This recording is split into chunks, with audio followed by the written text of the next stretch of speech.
presse. Aujourd'hui encore, je suis devant vous. Il y a quelque chose que je voudrais communiquer ce soir.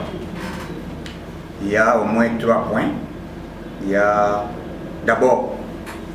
premièrement, nous présentons nos condoléances à notre général près de la cour, plutôt l'avocat général près de la cour d'appel de la Gombe, M. Georges Moulongo. Nous allons parler encore de l'affaire de 100 millions de dollars, qu'on vient même aussi, qu'on vient d'arrêter. On a convoqué le mandat, 2 personnes, 2 grandes personnalités, entre autres, Deo Gracia, il y a le monsieur Henri Yav, qui seront présents ici demain par le parquet de Matete. Et je dois encore parler encore des chantiers qu'on est en train de travailler par le projet des chantiers. Nous allons parler des dossiers des caméras, nous allons parler du 5e dossier, le dossier des MIBA, plus les dossiers de l'Est de la République. Mais avant de commencer, je vais au moins, il y a les points principaux. Il y a un monsieur qu'on appelle Chokombala Gabriel. Les magistrats au Pumbu. Il y a les magistrats d'abord, les escrocs, on va parler, les escrocs professionnels, Gabriel Chekomba, Lokoto.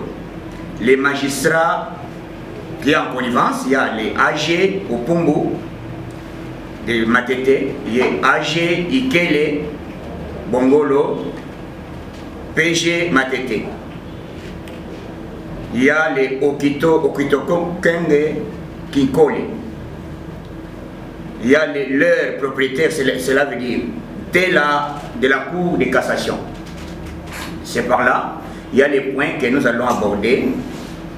S'il vous plaît, chers internautes, nous allons vous informer. Puisque il y a fondateur Yamasolo, puisque il faut que nous profondeur, il y a les Camerounais, les Bengi Bisso qui sont comme un point de presse. Tout le Bélanine, les alliés au Salama, les lots en Bocanabiso, Makamoni, Tokobet, point à Liboso, les alliés Liwa, il y a l'avocat général,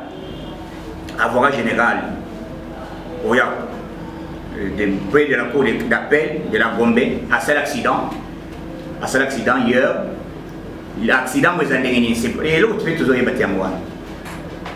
Accident, il n'est qu'au Salama. Kaka, puisque vous avez nommé dernièrement.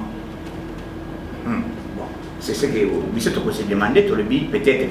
Les élèves qui va préparer, soit les élèves qui planifier. Pourquoi il y a cet accident de Mokoloya Lobby Nabutu vers 22h? Amelaki, les élèves qui n'y poussé à cet accident. Et donc, les élèves qui étonnés, donc, les élèves préparation, les élèves guerre, les amakasi. Dès lors, il y a déjà en fonction de ma case, il faut chauffer Razala. Il faut se protéger. Puisque les bâtiments sont séparés. Au moins, une nomination, c'est ma kele. C'est tout un gambouana. Le président a réformer le casier judiciaire. Donc, Bango va être contenté dans ma les cas. Dans le dossier, il y a 100 millions de dollars. 100 millions de dollars et bon nini. Ezali na chantier moko bazo benga chantier mine ou bazo benga mutanda money. A Versambongo na maboko ya Monsieur Deo Gracia. Deo Gracia, qui est Deo Gracia? Le gouverneur ya Banque centrale.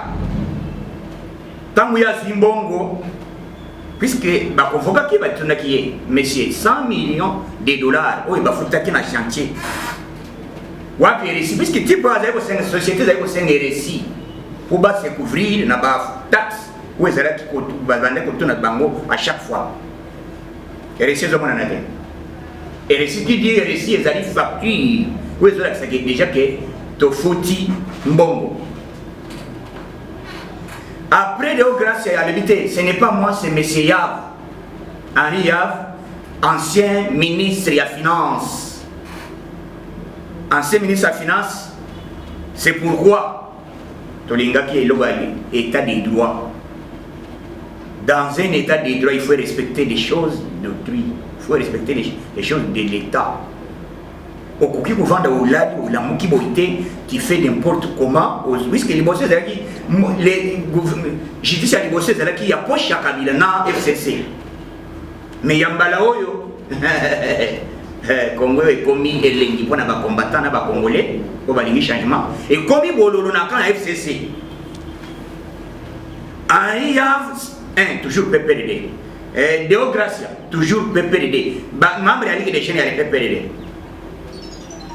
Baza ya kotona te na minute tozoloba convocation wapi toujours na parquet ya Matete parquet Matete zali place ni 4e et sika bakangaka Vital Kamere wa kaningini nde sika bazo benga bango. Donc lobby j'ai dit il faut monsieur Henri Yav aya ko se présenter état des droits.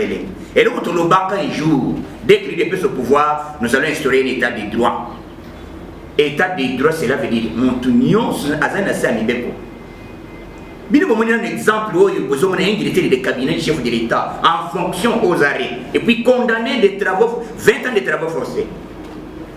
Mais vous allez toujours habitué, vous regardez ce que c'est une minute. Inspecteur, ça veut d'abord coup de chapeau, l'inspecteur général de la finance nommé par ordonnance présidentielle, Fachi Beton. Il y a un rapport, il y a beaucoup de dossiers. Et c'est lui qui nous a au moins facilité les choses. Et ça dit, oui, il y a un ministre de la justice, il y a Luzo Lobambi. Yenda Zaki ko chapeauté le roi. Mais moyen Kangabango, Bazalaki ko échappé. Il a remis la liste. 80 dossiers. 80 dossiers. Où est-ce qu'on met ça? Na inspection générale, il y a finance, il y a République démocratique du Congo, il n'y a même pas Fachi Beton. Donc, à ce dossier, dans la minute de Zoloba, bazo ken de point par point.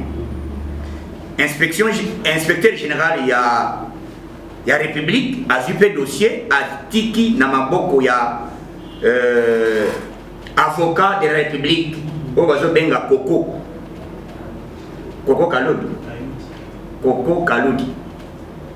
Na minute oyo ayami dossier. Tango ayami dossier, accueilli babali déjà enquête puisque aux allergies avocat et la République zama c'est mobile de Yohan place où on a bien placé combien de dossiers c'est comme bongo boni bakoza yobima. Il y a des bosseurs batoni mbongo etozo bazolo ba 100 millions de dollars bafuta yango depuis 2015. Facture de la raté. Il y a un lelo nani dollars les hommes mata bongo puisque bazo détourner puisque dollars les hommes mata zali à cause gestion ma paye à bande ou FCC ou baza qui nommé na moment tozolo ba monsieur Deo Gracia il sera aux arrêts puisque il faut pas kangaé place où le président mon nommé gouverneur pour la banque c'est lui le garant et bon fonctionnement et commandant suprême. Donc dossier wana na minute tozo et sabino batu bazala qui condimenter que Congo na biso et cause changement. C'est depuis quand c'est depuis Congo et Salama on n'a jamais arrêté au cadre au fonctionnaire de l'État na niveau tozo le balelo qui a gouverné la banque et le premier ministre mais basale au Mogamade. Voilà un état de droit où tout Sengaki Fachi Beton ce n'est pas moi qui va arrêter commencer à arrêter les gens. C'est la justice que nous allons mettre. Il y a un monde qui va poursuivre les dossiers. Même les dossiers, il y a Joseph Kabila. Ce n'est pas Fatia Kokangisa Kabila. Même les gens qui ont histoire, il y a monsieur secrétaire permanent à PPRD, Chadari. Chadari bati qui plainte na niveau tozolo ba plainte des alliés. Les gens du Kassai central va constater que Chadari après ça qui va puisque Shadari a sali ndenge nini et puis na liwa ya ba expert o ba kofi vidéo ezali ba kofi ndenge nini Shadari a utilisé faux batu bazo benga batu ya kama ina sapo azwi bango batie bango ba bande bakiti na bango bakena bango tina zamba. On a assassiné deux experts ya Nations Unies basali bango mukamate à part dossier wana mais dossier ya Kananga bande kwa Kananga balobi tokoki kobanda boite tokoki kotika plein na l'état. Il faut Shadari a expliqué comment tuer salamaki na surtout na commune ya Nganza. On a assassiné, violé ma maman en désordre. Donc Shadari, n'aimait tout le bas, a sali Yebera. Wapi Angoran. Donc Togoya Kuna. Avant de côté dossier, on a vu qu'il y a un dossier à Mama Chabou. Mama Chabou Ilunga. Yenda Zali propriétaire, il y a le pango na côté en passa. Le pango est à 160 sur 60 hectares. Azali un contrat signé par l'État. Dans le contrat, il y a maintenant un groupe de bateaux. Oh, il va se faire Gabriel chez Combat. Chez Combat, la Lokoto. Cet homme Azali magistrat, mais balobi basimba kabangote, bangote bazali ko favoriser ko botte la bateau mapangu en cascade. Voilà l'état de l'autre dossier. L'état de droit c'est le but, même les magistrats, même les juges, ce que ça les règle, aux arrêts.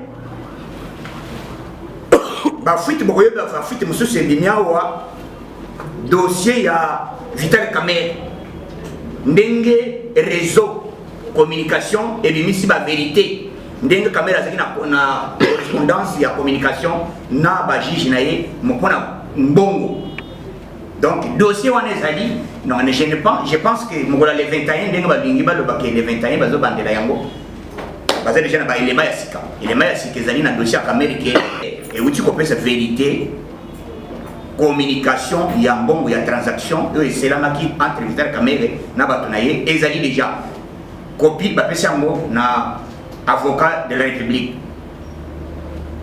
Maintenant tozoloba oyo bazobenga PGR ntela oyo azali na cour de cassation yango tozoloba ke comment ils ont favorisé les gens oyo bazali na kati ya réseau bazali 1 AG Opumbu oyo azali na PG ya Matete toza na AG Iyeli Bongongo PG toujours na Matete substitution Okitenge Kinkole waza na Kinkole donc baza na réseau moko na Kinkole ni bale na Matete mosusu na cour de cassation basale réseau ndenge nini mapango soki oye dossier na ye koyi na maboko na ye lupango na ye kei yango nazo senga état de droit ba magistrat bazali nommé bientôt na pouvoir de chef de l'État. Il faut voir dans le dossier ya mama o Chabou lupango na ye azali na contrat Chabou Ilunga lupango na ye azana ba document na ye yango ezali bien complet. L'État azana donc ezali comme teki ya kozela yango et puis ba créer ce faux document ba créer mutu moko oyo so ba créer document ya un monsieur ozobenga il a usage de faux. Cet homme là il a ça baso ba créer ndengini na réseau tete yoyaka lokola awo ezali na oyo moko azana matitawa matete place ni 4e mairie dossier ya maman yango lupango na ye asombi yango en bonne et due forme na maboko ya l'État pese contrat pese chantier wana bato bazana posa ya investir. C'est pourquoi nous avons une délégation allemande qui a investi puisque Vital Kamerhe a une caution. Vous pouvez comprendre vraiment, puisque nous avons Vital Kamerhe à service. Vous avez investi tout pour que Kamerhe a une commission. Ce que vous avez monté pour investir. Ah mon Dieu. Électrocommission Ils ont créé 10% dans ma boîte, il y a un compte avant qu'il n'ait pas l'État. Hein? Mais, subitement, tout le monde, tant que le président, directeur, il y a cabinet adjoint, et Berando, Atikali, Almabaye, tant que Balima a commis dans ma boîte, c'était avant-hier, c'était le lundi. Alors, il y a condition, moi, je suis investir dans le vous comprendre. Mais ça, c'est tout ça, il faut blocage, il faut marche, il faut comprendre. Tant que vous avez marche, vous avez une libération militaire caméra. Cela veut dire quoi? L'État pose les caméras. Est-ce que madame Nani Amiga a fait le commerce et le non. Biloko bozo sala, bozo que nous soutenir monter. Cela veut dire tant que nous la marche, nous aussi de notre part les 21 autres tambors. Il y a une mobilisation, il y a ma casse combattant partout puisque vous allez congolais tous ont marché les 21 pour te réclamer bon on a biso. Oh les alliés bombardés par Victor Kamel. Bazou Sayango à l'immédiat. Ils ont la caisse à l'État. Puisque tout le monde crise le dollar est mati, mais avec 57 millions de dollars. Et j'ai appris que M. Jamal il dit que par rapport à cette somme, lui au moins il a reçu sur 57 millions, il a reçu 27 millions. Donc 30 années dans ma boîte à Vital Ramel. Alors je ne sais pas quoi vérifier. Tu vas parler. Jamal, oh, je suis innocent. Je suis innocent. Et Dieu me le fait. J'ai 82 ans. Je suis innocent. Je suis innocent. Le Vic Azali a 57 millions. Il y a 27 millions. Donc, dossier Zakuna, Lelo, Congo. Congo combien de Fachi Beton. Tous ceux qui sont dans campus, na Ilikin, le président promettre à Tamboli dans la salle. À qui dans la salle, à combien de place nini? Tina, place dans la salle homme. Et si cas, et tiens, c'est que la zaï à visiter place one. Mais homme n'est commis, moi, dans le poto. Donc, ils ont énorme, il y a poto. Ils ont un niveau, il y a l'université, il y a poto. Le rôle le vin, voilà. Donc, qui te connaît l'engi? Mais ils ont dit, quand vous, il y a vos élatés. Après, il y a un salle auditoire, moko propre. Oui, vous savez que Bana Batanga, le lengue sengé. Donc, Fachi Beton, Azali, prêt à peuple congolais. Bande Kuboyoka, n'a pas bête, puisqu'avant de continuer, le dossier, il y a surtout dans un matériel dossier, on a saisi la justice. On a saisi la justice, on a saisi par cas matete, bad lâcher dossier à maman Oyo. Par cas Kati, basi basilisi. Bon freiner dossier à Bama Oyo, et ça a un problème de mon côté, beaucoup de Samanikam étaient dans le dossier à maman Tchabou Ilunga. Mikanda na ye a le contrat yango a signé à l'État. Baïtar, à l'église naïe. Mais comment il y a un bateau, quand ici, on a le pango d'une manière légale. Comme chef de l'État, peut faire autorisation na ministre Nani Pisumabile. Alors tu vois, c'est que ma pango tout est allié à l'État. À partir d'aujourd'hui, et Zoga. Mon tuto a fait ma pango est allié. D'abord, même les bureaux comme mon tout. L'État de deux alliés, logo, Zoa et logo est allié à yo. Ce que l'on a dit à Yoté, qu'on a dit à PPD, n'a pas de FCC. Il y a un bakanga qui a fait, et bakanga qui a fait, puisque nous sommes à le bas. Maintenant, on ne peut pas nous intimider. On ne peut pas nous intimider. On ne peut pas nous intimider.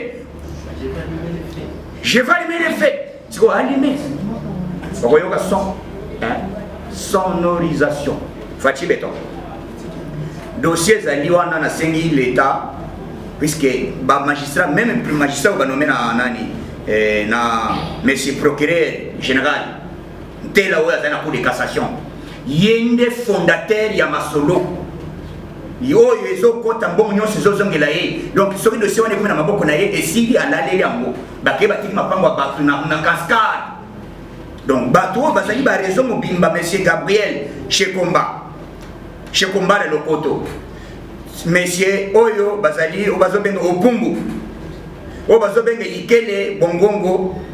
o bazo benga nani itenge kinko o bazo benga itenge. Donc ba tout on bazali na raison mobimba. Ya mona sengi l'état à se prendre en charge à l'an les dossiers puisque biso soki tozolo baté to kotika Congo ezala ya binote tolingi dans l'état des droits il faut chacun aza libre de s'exprimer muntu nyonso aloba mabe o bino bozo sa la population tant mabe ko mona ba lo baté fachinda zo ko dirigete voilà bon le ba ko découvrir 100 millions de dollars détournés les sociétés fouti mais bon on est continue na kesi ya l'état voilà les antivalés bo biso tozo condamner. Donc c'est pour naïlo wa bongo tozo senga na justice ala les dossiers ba condamner gouverneur Deo Gracia azongi ça peut bon alungo musala puisque yenda ça à la base ya comment $, lelo.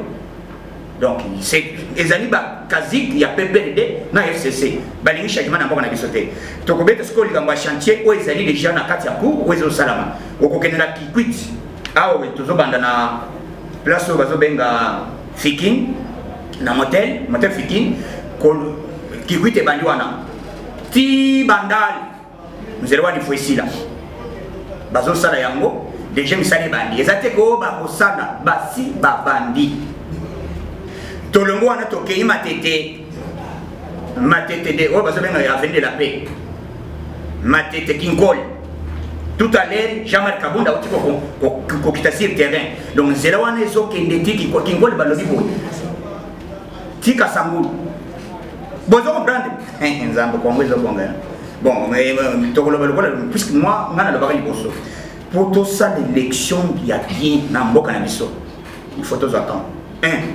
to identifier ba congolais to yeba nana za congolais te tant que na identification peut officiellement aujourd'hui Toyoki Banque mondiale ndé pour financer ministère de l'intérieur on a fiche d'identification. Banque mondiale a cofinancé date ni en 2022 vers la fin, en décembre. Avant en 2023. Donc ça serait pratiquement impossible d'organiser l'élection en 2023. Donc automatiquement, tant qu'on il y a identification, ça va nous prendre 2 à 4 ans. 2 à 4 ans. Puisque nous avons une information que les États-Unis, officiellement, ça fait 20 ans. 20 ans bonus. Puisque 20 ans, puisque vous avez la transition. Pour tous autres, ça n'a pas transition sans Kabila. Nous sommes le pouvoir de la coalition, il ne va pas. Ce que vous voyez, c'est que vous avez Brazzaville. Au Méli, j'avais, ça tu vas comprendre. Donc, si vous avez un poison, ok, il est fait. Donc, comment vous avez dit que vous avez dit que vous avez dit d'abord, vous avez dit côté à Lemba Salom, vous avez dit président qui ordre égyptien, Bassissin Zelawana, et Lungwe Keyi et Kemout na rond-point. Tous en Zelawan côté à Guinée. Il faut Zela et c'est là-bas, ça en Zela 1. Zela Moussou et Zalia Wana Kulumba. Et Zolunga Kulumba, gare centrale. Kulumba, aéroport. Cela veut dire autoroute. Mais ça les balakate salénin. Babandi Moussala. Donc, au boyi fachi au Katsinga Brazzaville. Donc, tika biso kimia, puisque misala est belé, chantier est belé. Et là, tout le puisque tant que je me bolingo fachi à Zanango, tout n'a pas chef coutumier, il y a. Oya Bateke dans Katia Maluko, qui est maman Denise Akendai. Pour les chapeaux dans la première dame, Azali Kossal de fort Makas. Puisque au moins, la première dame, Bamsous, va aller à Mamia Colonne, qu'on a dit. On se dit la vérité. Yo, madame, mais hier au moins, avec le salle sur le terrain, bazo se pela bantu, bazo mona vérité, bazo mona que clair. À ça, à soin il y a ba comédien Aziango, Azianga charge après si base de la bango assurance. Obère maladie à corona, obère maladie à nani, obère maladie à poulou Ophélie.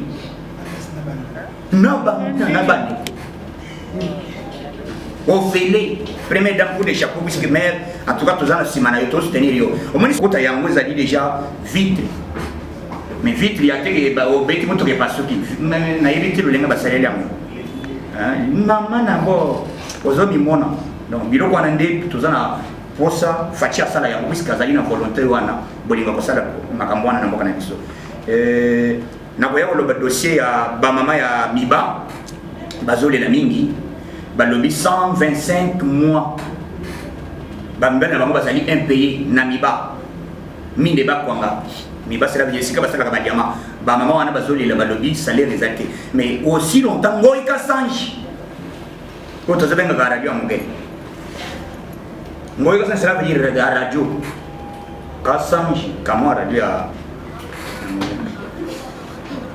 na minute oyo akei atika mboko wana puisque bato bakobazo yeba te le problème c'est que bino bozolo babaluba oui puisque le fachi aza président parce que aza moluba oui mais baluba boni bazaki na PPDD o bino bozali ko cha ko tribalisme te puisque là autant fachi ko to le bi tribalisme boy boy mais bitam baluba boni nani ngoka san chaza nani aza moluba me makire ya barwandi soko ke pa bino chiba ok chana mwana Claude Machar, Bochap, ce sont des Kassaïens. Badeni Kambaye, Bazaba Nani. Où est-ce que vous avez battu? Bozana Kindo, Bovanda Nabino, Bovanda, Bovanda. Et c'est tout le monde a pas cité. Nous on travaille. Donc pour ça, vous allez faire à ça là, peuple c'est le col à qui déjà université bientôt et vous allez refaire. C'est quoi l'université au fait? Il y a aussi une élection. C'est une élection qui m'a calé.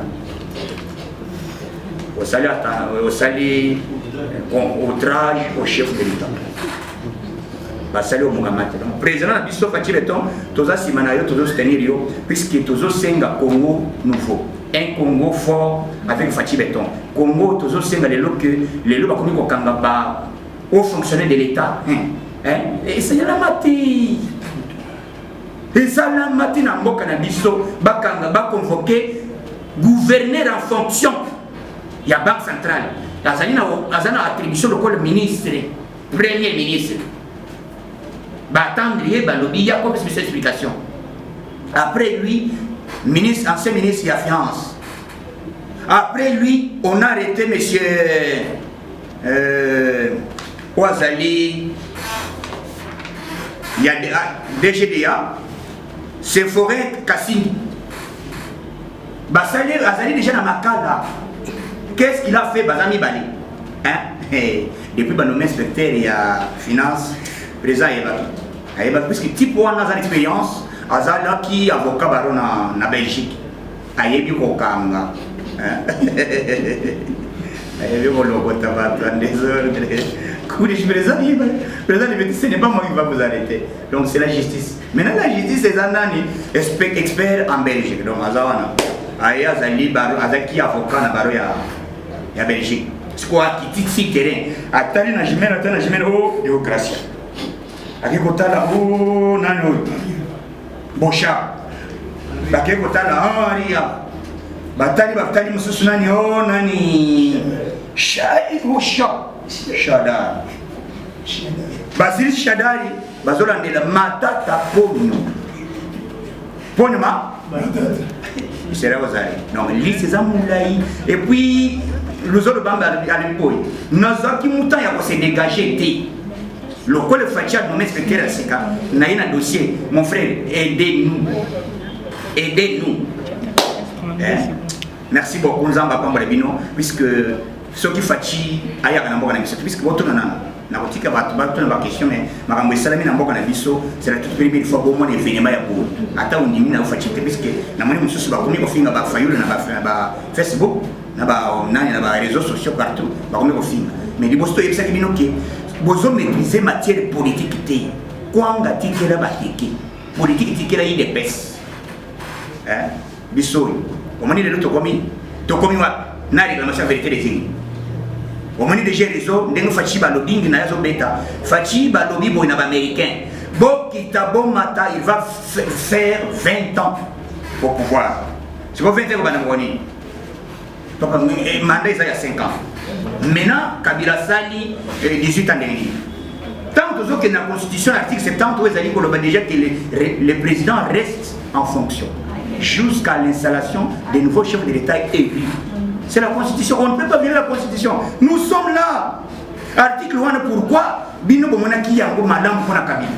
Si vous avez fait non, nous sommes là. Nous restons là. Article 70. Nous avons violé l'article de la Constitution. Le code de la Kabila, puisque toujours respecter la Constitution. Il y a d'abord toi. Vous comprenez l'article 1. Donc vous violez. Pourquoi Kabila Bomona Yango m'a pété, mais pour la fatigue, vous avez un pété.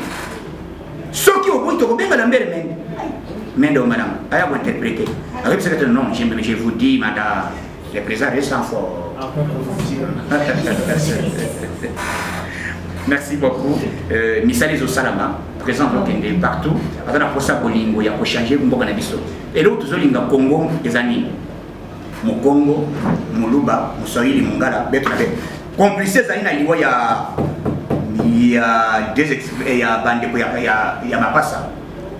Et Sali, Bande, Congo.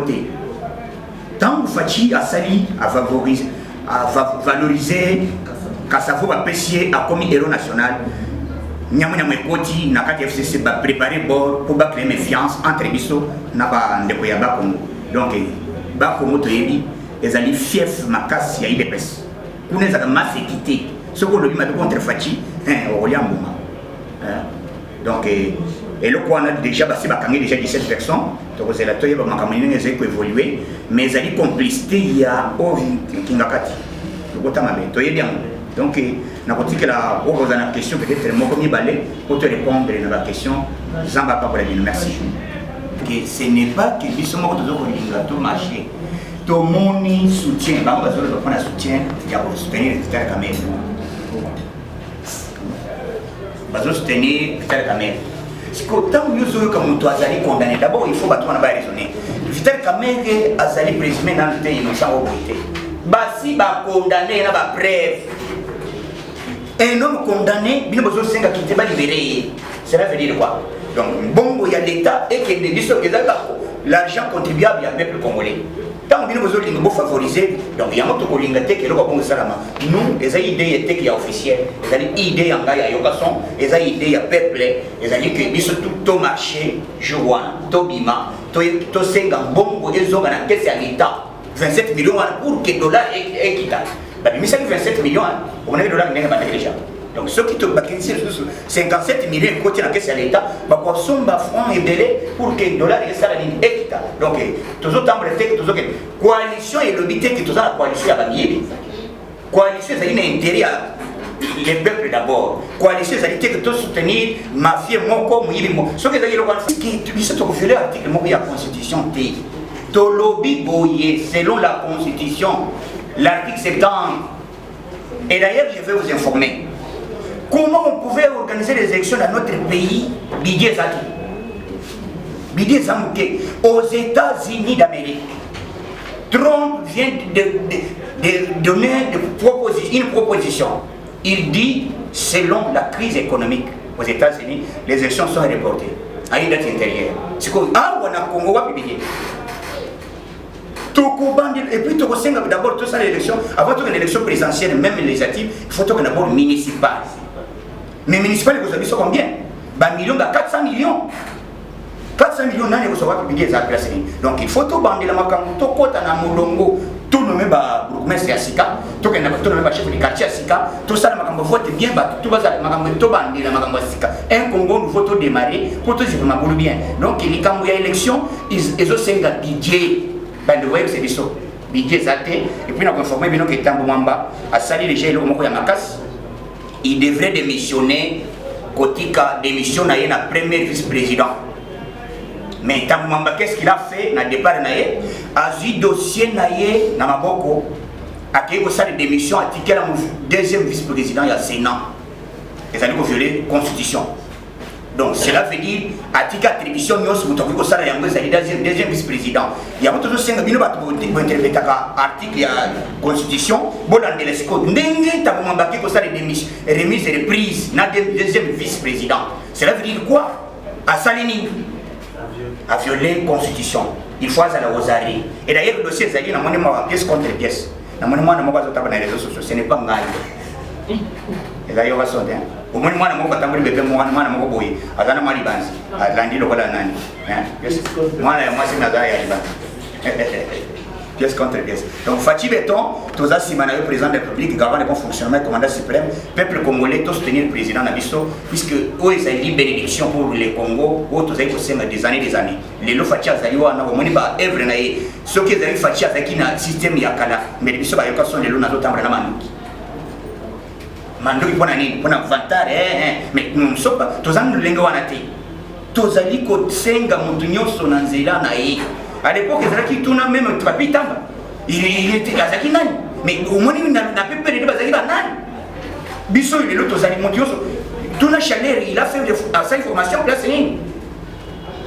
Tous les commis qui dit ça, tous les présidents de Bissot, tous les soutenir Rio, tout le monde de la mine pour la Fati. Les 15 églises de Zozonga, na base ma bonne c'est en désordre, na base ba ne ba silika tu na ma bonne. Mais ma bonne c'est au tchaya moi Merci beaucoup. Zamba Pambo Levino, j'ai dit et je vous remercie.